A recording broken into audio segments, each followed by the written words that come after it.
Essayons de trouver la règle de la fonction partie entière suivante que j'ai dessinée ici. Alors, pour trouver l'équation d'une fonction partie entière ou fonction en escalier, l'idéal c'est vraiment de travailler avec le graphique. Alors, si jamais vous avez une situation problème, la première étape ce serait de dessiner ou de représenter la situation problème dans un graphique.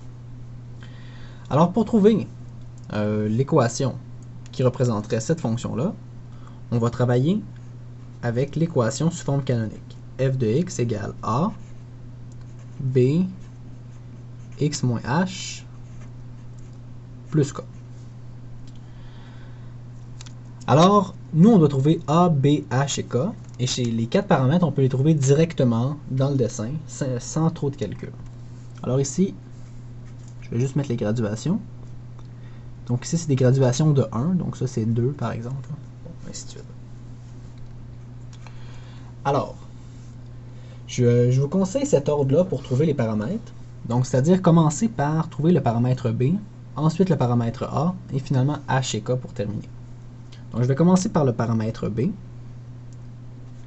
Bon, ce qu'on sait pour le paramètre b, on sait que 1 sur la longueur des marches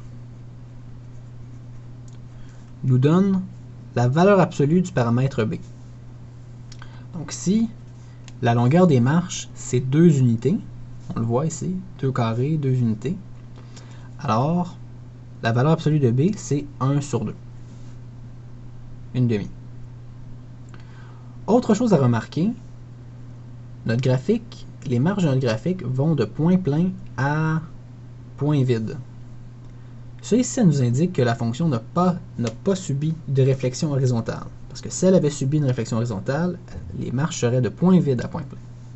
Donc si elle n'a pas subi de réflexion, ça veut dire que b est positif, b est plus grand que 0, et donc on déduit que b c'est une demi positive. Alors c'est tout pour le paramètre b.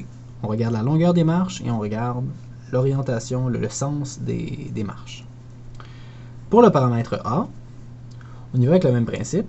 On sait que la hauteur entre les marches nous donne directement la valeur absolue du paramètre a. Donc ici, la hauteur entre les marches, c'est 3 unités. Donc 3 unités. Donc la valeur absolue de a, c'est 3 unités. Pour déduire le signe du paramètre a, on doit se fier à la croissance ou à la décroissance de la fonction. Ici, la fonction est décroissante. Et on sait que pour que la fonction soit décroissante, a et b doivent être de signes opposés. S'ils sont de même signe, la fonction est croissante, mais quand ils sont de signes opposés, la fonction est décroissante comme la nôtre. Donc, si on est de signes opposés, on sait que b est positif, alors nécessairement a va être négatif. Alors, on déduit que a, ça sera moins 3. Donc, on a déjà trouvé a, on a déjà trouvé b. Il reste h et k. H et k, c'est le plus facile, parce que h et k, on n'a qu'à comparer avec la fonction de base. Dans la fonction de base, le point qui est à l'origine, c'est un point plein. Alors, h est responsable d'une translation horizontale et k d'une translation verticale. Donc, on a juste à prendre n'importe quel point plein, n'importe quel, ça ne dérange pas, et ça va nous donner directement les coordonnées de notre h et k, les valeurs de h et k. Donc, par exemple, moi, je serais porté à prendre ce point-là ici. Ça ne dérange pas, on aurait pu prendre n'importe quel. Et donc, les coordonnées de ce point-là, c'est 3 moins 1. Alors, h, c'est 3, et k, c'est moins 1. En disant ça comme ça, ça veut juste dire que notre point de départ qui est à l'origine a subi une translation horizontale de 3 unités et verticale de 1 unité par en bas. Mais on aurait pu prendre n'importe quel, ça aurait été aussi bon.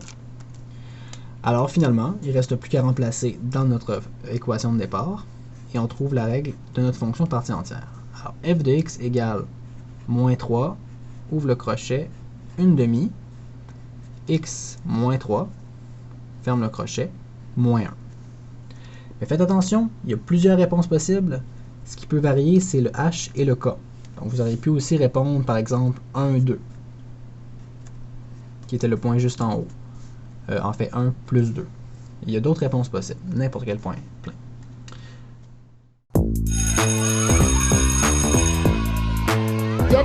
où on a vraiment besoin d'un coup de pied pour faire nos devoirs.